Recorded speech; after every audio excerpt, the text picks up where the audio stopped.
In today's video, I'm going to teach you how to undo in Miro. Undo is your safety net in a visual workspace, and knowing the fastest ways to reverse changes will help you move confidently without worrying about making mistakes. First, sign into your Miro account and open the board you want to work on.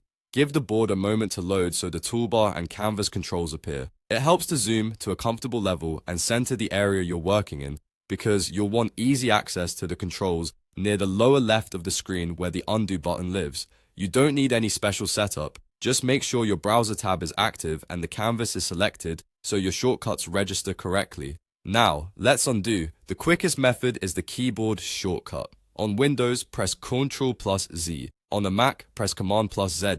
The change reverses instantly, whether that was moving a sticky note, editing text, resizing a shape, rotating an image, changing a color, or deleting an object.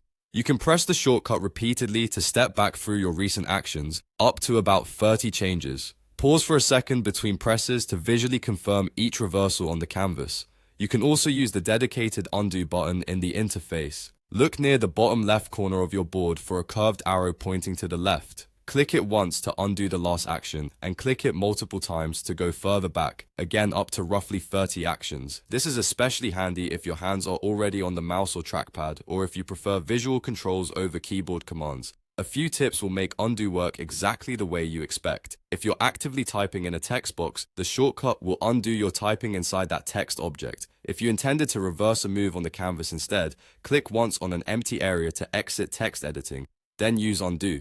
On collaborative boards, undo typically applies to your own recent actions in the current session, so you won't roll back someone else's work. Keep in mind that the undo history is limited. After about 30 actions, older steps fall off, and refreshing or closing the board can reset what's available to undo.